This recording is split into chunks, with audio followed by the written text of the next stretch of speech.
Salut les artistes, aujourd'hui tuto montage, petite découverte du logiciel d'édition Filmora 9. Alors vous connaissez certainement ce logiciel, je pense même que vous êtes plusieurs déjà à l'utiliser. C'est une solution de montage vidéo qui est beaucoup plus accessible financièrement que par exemple une licence Adobe. Alors il y a une version gratuite mais avec quelques limitations, il y a un plan pour 1 an et il y a un plan illimité, on l'achète une seule fois et on le possède à vie si tout va bien. Mais je vais revenir plutôt à la fin de la vidéo sur les différents prix. Alors c'est une vidéo sponsorisée par le logiciel pour que je puisse vous faire découvrir Filmora 9. Bien entendu, il n'y a pas de conditions particulières, je suis libre dans mon discours. Je sais que vous êtes beaucoup à ne pas forcément avoir les moyens de s'offrir par exemple une licence Adobe et c'est pour ça notamment que ça m'intéresse de savoir si un logiciel comme Filmora 9 est suffisamment complet. Est-ce qu'il y a suffisamment de fonctionnalités pour qu'on puisse faire un montage assez détaillé, assez dynamique, assez développé et savoir s'il propose, on va dire, suffisamment d'outils nécessaires à la création d'une vidéo. Du coup, quoi de mieux pour tester un logiciel de montage que de réaliser une vidéo directement sur ce logiciel. Du coup, la vidéo que vous êtes en train de lire là maintenant a été réalisée entièrement avec Filmora 9. Allez, on est parti pour cette présentation et découverte du logiciel Filmora 9. Une fois que le logiciel est lancé, on arrive sur une première fenêtre où on va créer notre projet. Donc soit on crée un nouveau projet, on choisit le format qu'aura notre séquence, donc 16/9, format Instagram, portrait, du 4/3 ou un format cinéma. On peut ouvrir un projet déjà existant ou encore accéder au projet récent à travers la bibliothèque. Donc moi je crée mon projet, ça y est, on arrive sur l'interface du logiciel. On a une petite fenêtre avec l'actualité, on a des petits guides, bon voilà, je vais la fermer. Je vais commencer par vous faire un tour de l'interface du logiciel. Vous allez voir, c'est assez simple. En haut à gauche de l'interface, on a la bibliothèque média. C'est là qu'on va retrouver nos différents rushs. Ça peut être des vidéos, des photos, de la musique ou encore des effets. Juste en dessous, on a la barre d'outils. Classique, c'est la base d'un logiciel de montage. On peut annuler une action, supprimer, couper un plan, ajouter un marqueur ou encore on peut zoomer dans l'image. On va revoir dans le détail ces options une fois qu'on aura quelques plans de poser sur la timeline. Ensuite en dessous, on a justement la timeline. Bon, je pense que ça vous connaissez, hein, c'est là où va se dérouler le montage, où on va rajouter petit à petit nos plans. Et puis enfin, en haut à droite, on a la fenêtre de prévisualisation, là où on va lire nos vidéos. Ok, donc là pour l'instant, jusqu'à présent, on a cliqué sur Nouveau projet. On peut vérifier les paramètres de notre projet, par exemple, ou les modifier. On va dans Fichier, puis Paramètres du projet. On retrouve le ratio. On peut modifier également la résolution. Là, on est en Full HD, mais on pourrait créer, par exemple, une séquence 4K. Et on peut régler la fréquence d'image. Ok, donc là, on sait qu'on est bon, on a notre base. Maintenant, il est temps d'importer des médias. Donc soit je clique sur Importer des fichiers médias, ou alors dans Fichier, Importer un média. Je vais en importer plusieurs, voilà. Donc là c'est bien, il me propose de créer des fichiers proxy, parce que parmi les plans que je viens d'importer, il y a certains plans, c'est des plans 4K, et les proxys me permettent de travailler sur des copies plus légères qui vont du coup moins ralentir le logiciel. Pour l'instant, je ne vais pas les utiliser, on verra si ça rame beaucoup par la suite. Donc on a bien nos rushs dans notre bibliothèque média. On peut modifier l'affichage si on veut, je peux passer en mode liste par exemple, et là on a accès à un peu plus d'informations. Donc je reviens en mode d'affichage classique. Alors une petite chose qui est dommage, j'ai remarqué on ne peut pas lire rapidement le rush juste en passant la souris sur la vignette. Sur certains logiciels c'est possible et ça peut faire gagner du temps. Là pour prévisualiser le plan, il faut double-cliquer dessus pour le lancer dans la fenêtre de prévisualisation. Donc là pour l'instant on a importé nos rushs, il y a une autre fonction qui peut être intéressante, il est possible de se filmer avec la webcam et s'enregistrer directement sur le logiciel. En haut en fait de la bibliothèque média, on va sur enregistrer puis enregistrer depuis la webcam. Ça y est, donc là je me vois, on a accès au réglage de la webcam et je peux m'enregistrer. Et voilà, je retrouve bien mon enregistrement ensuite directement dans mon album. Donc ça peut être pratique si vous faites des vidéos comme ça devant l'ordi, vous allez gagner du temps. Autre fonction bien pratique, il est possible d'enregistrer son écran. Ça se passe au même endroit, on clique sur enregistrer écran PC et là on va pouvoir régler notre enregistrement si on veut du plein écran ou capturer une zone bien ciblée. Voilà, c'est possible. Et puis on peut aussi enregistrer du son en interne ou en externe sur son ordi. Et puis pareil, à la fin on retrouve notre fichier directement dans notre fenêtre de médias. Il est possible aussi dans la même logique d'enregistrer une voix off et là encore le fichier audio sera enregistré automatiquement dans la bibliothèque. Ok, donc je reviens à nos moutons, on a importé nos plans, maintenant on va les déposer sur la timeline pour commencer le montage. Donc soit on glisse les plans, soit on fait un clic droit sur la vignette et là on a différentes options pour les importer. Ensuite, on a toutes les fonctions classiques qu'on retrouve sur la plupart des logiciels de montage. Je peux déplacer mes plans, si je le monte, ça va créer une nouvelle piste vidéo. Je peux rogner mon plan en sélectionnant le bord du plan, ou alors si je fais un clic droit et je clique sur rogner, je vais pouvoir couper directement la partie du plan avant le curseur ou après. Je peux faire une coupe, soit en cliquant sur l'outil ciseau ou alors avec le raccourci CTRL ou commande plus B. Je peux recadrer une image également, voilà, tout ça c'est possible, pas de souci. Un truc que j'ai remarqué quand on déplace le curseur sur un autre plan, ça ne va pas le sélectionner automatiquement et je trouve ça un peu dommage parce que ça fait perdre un petit peu de temps. À chaque fois, il faut bien resélectionner le plan manuellement. On peut ensuite accéder à d'autres options de transformation. Si on double-clique sur le plan, ça nous ouvre une nouvelle fenêtre avec différents effets vidéo. Donc dans transformer, je peux faire pivoter le plan, je peux faire un effet miroir horizontal ou vertical et on a accès également à l'échelle et à la position. Après, on a une catégorie composition où on peut choisir le mode de fusion et l'opacité du plan. On a une option de stabilisation, je l'ai testé sur un plan où je fais un travelling à main levée, ça bouge pas mal de base, vous voyez. Et maintenant avec la stabilisation, après avoir analysé le plan, ça donne ça. Bon là ça marche pas trop, le fond a des mouvements quand même un peu étranges. Je pense que même sur Premiere avec la stabilisation, ça aurait pas été forcément beaucoup meilleur. Là le plan de base était quand même très saccadé. Ensuite on a une catégorie pour faire un petit peu d'étalonnage. Donc de la même manière, on va double-cliquer sur le plan, puis on va sur couleur. Et là on a des options assez basiques, donc la température de couleur, la teinte, le contraste, la saturation et la luminosité. Il est également possible d'appliquer une lutte, le logiciel en propose plusieurs, je vous les montre rapidement.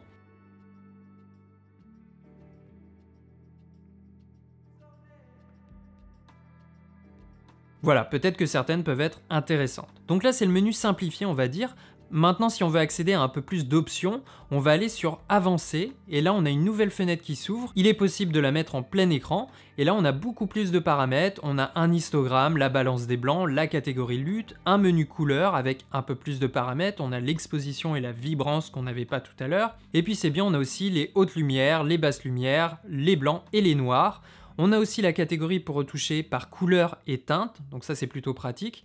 Par contre, on n'a pas de pipette pour sélectionner précisément une teinte, à moins qu'il faut aller la sélectionner ailleurs, mais je ne l'ai pas trouvé. Et puis également, on peut se faire un vignettage. Voilà, donc je reviens à l'interface. Il est également possible d'ouvrir l'espace de couleur avancé qu'on vient de voir directement à partir de la barre d'outils. Ensuite, on peut changer la vitesse d'un clip. Là, par exemple, j'ai un plan à 100 images par seconde.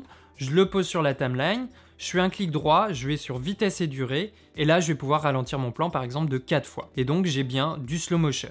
Sinon on peut aussi cliquer sur le bouton vitesse dans la barre d'outils pour accéder à des vitesses personnalisées. Au niveau de l'audio, pour l'instant l'image et le son sont liés, il est possible de détacher l'audio, et là le fichier va passer automatiquement sur la piste son. Ensuite on peut modifier le volume de la piste directement avec le curseur, ou alors si on double-clique sur le plan, ça va ouvrir le menu personnalisé audio. À partir de là, on peut régler le volume, on peut régler la taille du fondu d'entrée et de sortie. Et puis on a 2-3 options comme par exemple la réduction de bruit. Ensuite, Filmora fournit une petite banque de musique. Il y a 51 morceaux. J'en ai écouté quelques-uns et c'est déjà une bonne base, c'est plutôt de bon fond musical. Il y a aussi 25 effets sonores. Pour appliquer la musique, même chose qu'un plan, je la glisse sur ma timeline. Je peux évidemment aussi importer ma propre musique. Il est également possible d'utiliser plus de musique avec Filmstock. Je vais vous en reparler à la fin quand on va parler des prix. Maintenant, si je veux appliquer du mouvement à une image, est-ce que c'est possible? Alors oui, par exemple, on peut double-cliquer sur le plan qui nous intéresse. On va passer sur la catégorie mouvement. Et là, on a plusieurs animations de mouvement. On peut par exemple double-cliquer sur l'effet pour le prévisualiser. Donc là, par exemple, on a une sorte de zoom dynamique. Mais il y a aussi des zooms avec rebond, des zooms combinant une rotation, des fondus coulissants, des déplacements. Bref, il y a vraiment toute une palette d'effets de mouvement. Et après, il faut peut-être un peu les trier et voir ceux qui sont les moins artificiels. On peut repérer facilement les calques auxquels on a appliqué un effet. Il y a toujours un petit symbole sur la vignette. Et si je fais un clic droit sur le plan, je peux supprimer l'effet. Par contre, ça n'a pas l'air possible de modifier plus précisément l'animation. on n'a pas accès par exemple au keyframe pour changer précisément l'animation. Là, on est plutôt sur une application, on va dire, basique. Ensuite, il est possible de rajouter des titres pour dynamiser vos vidéos. Il y en a 131 au total, en tout cas pour l'instant, comprenant donc des titres, des ouvertures, des tiers inférieurs, des sous-titres et des crédits de fin. On peut toujours prévisualiser l'effet en double-cliquant sur le titre. Voilà, je vous en montre quelques-uns.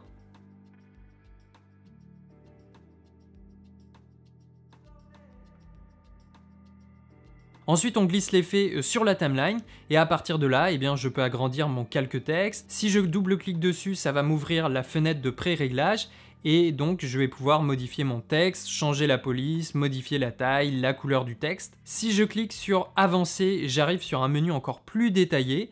Là, je vais pouvoir flouter légèrement mon texte, je peux rajouter un contour, une ombre. Je peux également modifier mon animation, j'ai l'effet de typographie par exemple, il y a un effet d'évaporation qui est sympa, et puis là il est possible aussi de régler la durée de l'effet. Et puis on peut aussi déplacer le titre directement dans la fenêtre du visualiseur ou encore changer son échelle. Là encore on peut accéder à la banque d'images Filmstocks pour télécharger d'autres animations de titres. On a vu tout à l'heure comment rajouter des effets de mouvement à un calque. Maintenant, on peut également rajouter un effet de transition entre deux plans. On va sur la catégorie transition. Si on double-clique sur l'effet, là encore, on a une prévisualisation. Ensuite, il suffit de glisser la transition entre deux plans. Après, on peut réduire la durée de la transition manuellement avec le curseur ou on peut double-cliquer dessus sur la transition pour accéder au réglage de la transition. Bon, là, on a des transitions classiques, mais il y a aussi certaines transitions de zoom avec du motion blur qui sont assez intéressantes. Ensuite, ce n'est pas fini, on a une catégorie effets où on va retrouver toute une série de filtres. On peut appliquer l'effet soit directement au plan ou on peut le glisser en tant que calque au-dessus du plan en question. On peut ensuite choisir la durée ou son intensité en double-cliquant dessus. Alors il y a différents effets, il y a des simulations de films, des flous, des effets de lumière ou encore des effets de bokeh. Et puis il y a aussi une catégorie éléments. Là le logiciel propose différentes formes animées, peut-être que vous allez pouvoir y trouver une utilité. Ensuite on a vu qu'il n'y avait pas d'image clé, mais on a une fonction pour effectuer par exemple un Ken Burn, donc un zoom progressif dans l'image, soit horizontal ou vertical. Pour ça on fait un clic droit sur le plan, on va cliquer sur recadrer et zoomer, et là cette fois on va cliquer sur l'option panorama et zoom. Et à partir de là, eh bien, on peut régler le cadre de début et le cadre de fin et puis la durée du zoom. Maintenant on arrive à une fonction qui peut vous intéresser, le fond vert. Est-ce qu'il est possible de faire une incrustation avec Filmora 9? En principe oui, c'est possible, on voit ça tout de suite. Je commence donc par poser mon plan sur la timeline. Je vais chercher tout de suite la partie uniquement avec le décor, sans le sujet. Ça sera en fait mon arrière-plan. Et je superpose l'autre plan qui va recevoir l'incrustation. Ensuite, on double-clique sur le plan, on va dans la catégorie vidéo.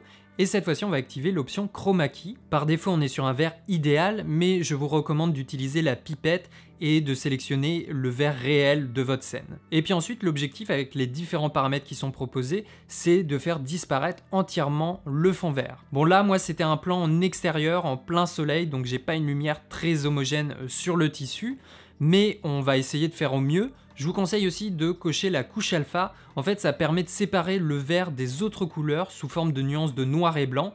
Et donc l'idéal, c'est que le fond vert soit entièrement noir et que tout autour, ça soit bien blanc. Une fois que c'est bon, on peut décocher la couche alpha et ça y est, on a bien notre incrustation. Bon voilà, on a fait grosso modo le tour du logiciel et des options principales. Maintenant, on va voir l'export. Donc on appuie directement sur le bouton. Ensuite, on va pouvoir paramétrer un peu notre sortie. On peut choisir le format. Et là, si on va sur paramètres, on peut encore modifier la résolution, la fréquence, le débit. Ça peut être intéressant. Et puis il est possible d'enregistrer la vidéo directement aussi sur YouTube ou encore Vimeo, donc ça aussi ça peut être pratique. Je vous ai parlé plusieurs fois de Filmstock, c'est la banque d'images, la boutique de Wondershare, et il y a tout un tas d'effets vidéo, de filtres, d'animation ou encore de bande son. Il y a quelques options gratuites, mais de manière générale, c'est payant. Alors il y a un tarif mensuel à 9,99 €, ça permet d'avoir accès à une autre bibliothèque, et sinon ça va être 49,99 € pour avoir accès à toutes les bibliothèques, plus les mises à jour quotidiennes, mais c'est toujours du mensuel, donc ça reste un peu cher. Je passe maintenant au prix du logiciel, donc on a une version gratuite, en principe vous avez accès à toutes les fonctions. Ça peut être une première étape si vous voulez expérimenter le logiciel, voir s'il répond à vos attentes. Par contre, notez bien que vous avez un filigrane qui va accompagner votre montage au moment de l'export, sinon ça serait trop beau. Après, vous avez le plan d'1 an, là on n'a plus de filigrane et on a le soutien gratuit. Ce plan il est à 39,99 €, mais ça c'est hors taxe, donc comptez au moins 8 € en plus avec la TVA. Sinon vous avez le plan illimité à 59 €, c'est celui qui est le plus conseillé.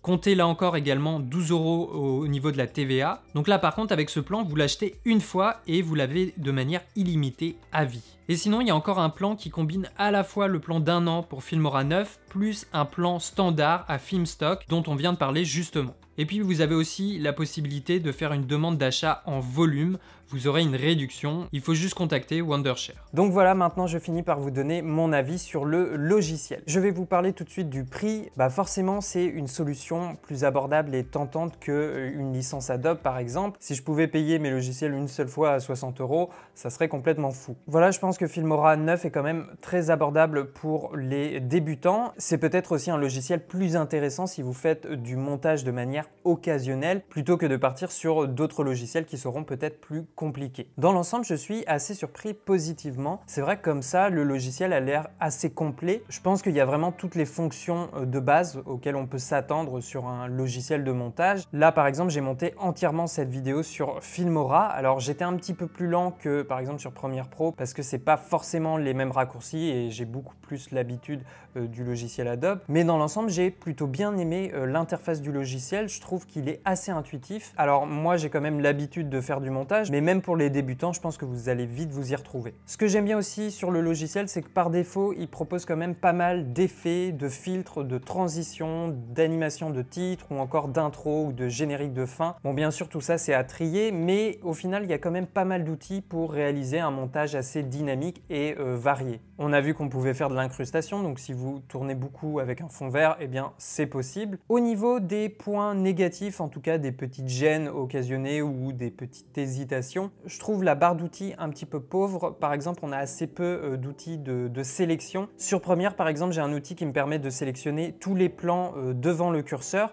Et là, j'ai pas trouvé d'outils similaires à ça. Là, soit il faut tous les sélectionner manuellement, ou alors il y a le raccourci CTRL A qui va sélectionner tous les plans sur la timeline. Également, je ne crois pas qu'il y ait de système de rendu. Quand on veut lire de manière fluide une séquence, on va faire un rendu. Là, c'est pas possible. Donc, si vous avez un plan qui rame, souvent les plans 4K, ça va ramer jusqu'au bout. Alors par contre, après, c'est vrai, le logiciel nous propose l'utilisation des proxys. Donc ça, c'est plutôt intéressant et j'ai envie de dire nécessaire quand vous avez des plans 4K ou à très fort débit. Également, si je ne me trompe pas, il n'y a pas de système pour faire un point d'entrée et un point de sortie sur la timeline. Et donc, par exemple, pour l'export, je ne peux pas sélectionner juste une partie de mon montage. Il faut vraiment que la timeline soit clean. Si j'ai un plan un petit peu plus loin à la fin que j'avais mis comme ça pour pas le supprimer, mais que je ne veux pas inclure dans le montage, eh bien, il va être quand même pris en compte dans l'export. Donc ça, je trouve que c'est pas très pratique. Ça aurait été bien qu'on puisse vraiment sélectionner la partie du montage qui nous intéresse. Un autre élément qui m'a pas mal ralenti pendant le montage, c'est au niveau du mixage audio. En fait, si je veux nettoyer ma piste, enlever les respirations un peu trop fortes, eh bien, je dois arrêter mon curseur au bon endroit, faire une coupe, soit en cliquant sur le ciseau ou avec le raccourci CTRL plus B, puis encore la même chose à l'autre bout, et après on peut supprimer la partie indésirable. Du coup, je trouve ça quand même assez lent, c'est dommage de ne pas avoir un outil comme par exemple le cutter de Premiere Pro qu'on peut sélectionner et actionner manuellement avec le clic de la souris, et ce même pendant la lecture de la vidéo. Personnellement, je sais que moi dans mes montages, ça me fait gagner énormément de temps.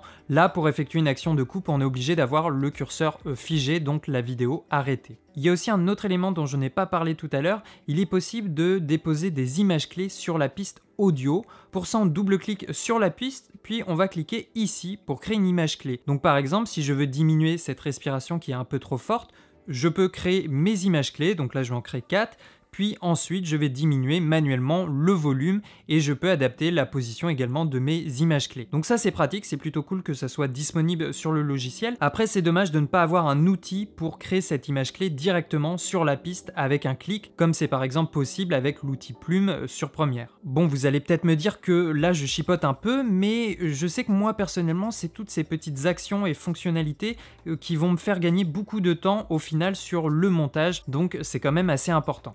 Voilà, mais mis à part ça, je trouve le logiciel plutôt complet et agréable à utiliser. Si vous cherchez une solution d'édition vidéo pas trop chère mais suffisamment complète, je pense personnellement que Filmora 9 est plutôt intéressant. Voilà, j'espère que cette petite découverte du logiciel vous aura intéressé, que ça n'aura pas été trop long. Je vous invite à venir me donner votre avis dans les commentaires. Qu'est-ce que vous avez pensé de ce logiciel? Est-ce que vous l'utilisez déjà ou est-ce que c'est un logiciel qui pourrait vous intéresser? Si vous voulez en savoir plus sur ce logiciel, tous les liens sont dans la description de la vidéo. Nous, on se dit à la prochaine, ici derrière la caméra. Ciao les artistes!